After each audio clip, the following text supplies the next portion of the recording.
कमाल का इंसान है यार तू। देख तो दोबारा टूटा है, तो दोबारा से गिरा है, तो दोबारा से नेगेटिव हुआ है, लेकिन तूने अपना काम नहीं छोड़ा। उस काम को कंटिन्यू करने के लिए मेरी इस वीडियो को चुना है। खैर, तूने मुझे एक मौका दिया है तुझे मोटिवेट करने का, तूने मुझे एक मौका दिया है खुद को ये बतवाने का कि तू क्या कर सकता है, तो मैं इस मौके को नहीं जाने दूंगा।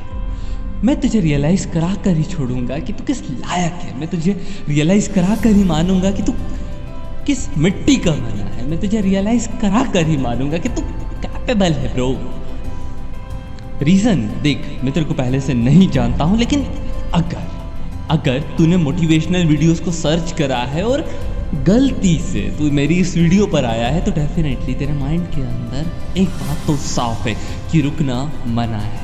तू अच्छे से जानता है कि वक्त कम है, तू अच्छे से जानता है कि उस कम टाइम में अपनी ज़िंदगी जो कि एक पेन की इंक की तरह होती है, संदीप माहेश्वरी सर ने बताया था, पेन की इंक की तरह होती है जो कि बहुत लिमिटेड टाइम के लिए है, और उस लिमिटेड टाइम के अंदर अपन को उस लिमिटेड इंक से जो लिखना है वो भी लिमिटेड होगा। तो लिखना है तो कुछ ऐसा लिखना है जो कि बहुत खूबसूरत रहे, जो कि बहुत ज़्यादा वर्थी रहे, जो कि एक्चुअल में पढ़ने लायक रहे। मैं जानता हूँ एक बात, तू वैसे भी अगर मेरी बात नहीं भी सुनता तब भी दोबारा से अपने काम की तरफ बढ़ जाता, लेकिन मैं चाहता हूँ एक बात ना, आज ये वाली मेरी तेरे दिमाग के अंदर तेरी पूरी ज़िंदगी भर घूमते रहे, और तू भी मेरी इस बात से एग्री करेगा कि तू कैपेबल था, है और रहेगा।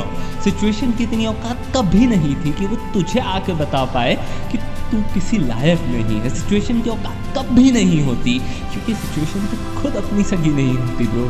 वो आज अपने लिए सही खड़ी है, कल वो बदल जाएगी, तू भी जानता है। 5 साल पहले जिन लोगों के साथ तू रहता था, उनमें से तो कईयों के नंबर भी तेरे पास नहीं है। कॉन्टैक्ट तो दूर की बात है, तूने तो शक्ल नहीं देखी है। तूने जब पहली बार शुरू करा था कुछ, तो जितने गंदे तरीके से गिरा था तुम्हें लगा ही नहीं होगा तो अब यहाँ तक पहुँच जाएगा, लेकिन देख तू पहुँच गया है। और उस सिचुएशन से निकलने के बाद उस सिचुएशन को भूल भी गया और नई सिचुएशन आ गई। तो अगर वो सिचुएशन निकल सकती है तो ये भी निकल सकती है। उसका तरीका दूसरा था, इस सिचुएशन को निकलने का तरीका भी दूसरा होगा। तरीका तो होगा, और उसको ढूंढने में मेहनत लगती होगी, उसको ढूंढने में बहुत तकलीफ होती होगी, उसको ढूंढने में तेरी हालत ख़राब हो गई होगी। और इन्हीं सब के बीच तू किसी से अपनी बातें करना चाहता होगा, लेकिन ऊपर वाला ये नहीं चाहता होगा, क्योंकि ऊपर वाला जानता है कि अक्सर आप अगर एक इंसान हो तो ज़रूरी नहीं है कि आपके अंदर के जज्बात सामने वाला कोई दूसरा इंसान समझ पाए। बिल्कुल ज़रूरी नहीं है कि हर बार चीज़ें आपके हिसाब से चल पाए। बिल्कुल ज़रूरी नहीं है जो कि आपने सोचा है हमेशा वैसा ही होता चला जाए।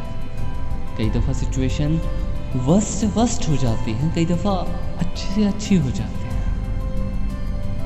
लेकिन इन सब के बीच हम लोग जब स्ट्रांग रहते हैं, जब हम लोग अपनी सेल्फ स्टीम को ऊपर रखते हैं, जब हम अपने आप को कैपेबल मानते हैं, तब उसी के साथ हमारी सेल्फ रिस्पेक्ट बढ़ती चली जाती है। और कई दफ़ा सेल्फ रिस्पेक्ट डायरेक्टली प्रोपोर्शनल होती है आपकी कॉन्फिडेंस से, और आपका कॉन्फिडेंस डायरेक्टली पॉजिटिविटी को आपके टूवर्ड्स अट्रैक्ट करता है। और पॉजिटिविटी अक्सर लाइफ को सही डायरेक्शन में ले जाती है।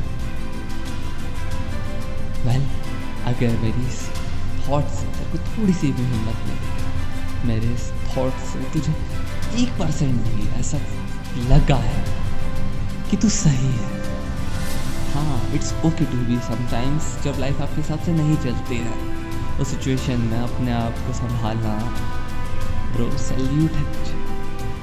मुझे नहीं पता तू कौन है, मुझे नहीं पता तू कहाँ से है, मुझे नहीं पता तू क्यों हारा है, बस मैं इतना जानता हूँ एक दिन मैं तेरा इंटरव्यू मेरे घर पे जो न्यूज़पेपर आता है उसके फ्रंट पेज पे ज़रूर पढ़ूंगा। और मैं चाहूँगा दिल से, तेरी ईमानदारी से कह रहा हूँ, मैं दिल से चाहूँगा कि तू अपनी ज़िंदगी में और सिर्फ मेरे चाहने से कुछ नहीं होगा, मैं जानता हूँ, लेकिन अपने इस भाई की विश को ज़रूर पूरा करें। और प्लीज़ इस बार जब खड़ा होगा तब फाड़ देना ब्रो, आग लगा देना। वेल, मैं तुझे लाइक और सब्सक्राइब करने के लिए बिल्कुल भी नहीं कहूँगा, लेकिन कमेंट ज़रूर कर यार। मैं सुनना चाहता हूँ तुझे, मैं जानना चाहता हूँ कि मेरी इस वीडियो ने तेरी हेल्प करी है या नहीं। मैं जानना चाहता हूँ कि कहीं मैं गलत तो नहीं सोच रहा, मैं जानना चाहता हूँ। प्लीज़ बताना मुझे।